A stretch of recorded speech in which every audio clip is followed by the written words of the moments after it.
మనలో చాలా మందికి దైవభక్తి అధికంగా ఉంటుంది. వారాల వారీగా ఆలయాలకు వెళ్లే అలవాటు కూడా ఉంటుంది. అవకాశం కుదిరితే దూర ప్రాంతాలలో కొలువై ఉన్న ఆలయాలను కూడా సందర్శించే అవకాశం ఉంటుంది. ఇష్ట దైవానికి మెండుగా పూజలు చేస్తూ స్వామివారి కరుణా కటాక్షాలు లభించే విధంగా చూడాలని మొక్కుకుంటాం. ఆలయాలకు వెళ్లినప్పుడు ప్రదక్షిణలు చేయడం సర్వసాధారణం. కొందరైతే ఫలానా సార్లు ప్రదక్షిణలు చేస్తామని మొక్కుకుంటారు. కొందరైతే అంగ ప్రదక్షిణలు కూడా చేస్తూ ఉంటారు. తమ నమ్మకం ఆధారంగా పూజలు జరుపుతుంటారు. అయితే ప్రదర్శనలు చేస్తున్నప్పుడు కొందరు నోటికి తాళం వేసుకుని పక్కవారితో మాట్లాడుకుంటూ ఆ క్రతువును పూర్తి చేస్తూ ఉంటారు. ప్రదక్షిణలు చేస్తున్నప్పుడు ఇలా చేయకూడదట. ఈ విషయాన్ని ప్రముఖ ప్రవచనకర్త చాగంటి కోటేశ్వరరావు ఇటీవల వివరించారు. ఆలయంలో ప్రదక్షిణలు చేస్తున్నప్పుడు ఖచ్చితంగా నియమాలు పాటించాలని ఆయన సూచించారు. ప్రదర్శన చేస్తున్నప్పుడు నోటికి తాళం వేయాలని, పక్కవారితో కనీసం మాట్లాడకూడదని ఆయన పేర్కొన్నారు. ప్రదక్షిణలు చేస్తున్నప్పుడు ఇతరులతో మాట్లాడితే ఉపయోగం ఉండదట. దానివల్ల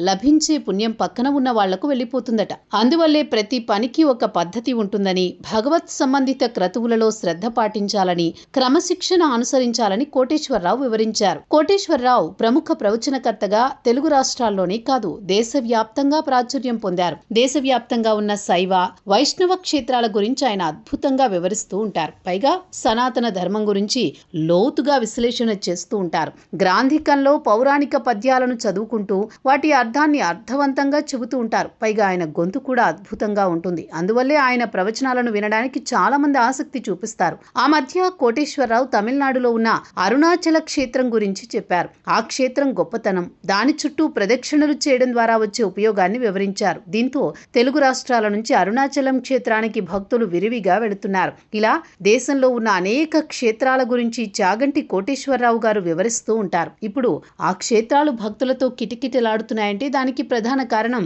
చాగంటి గారే.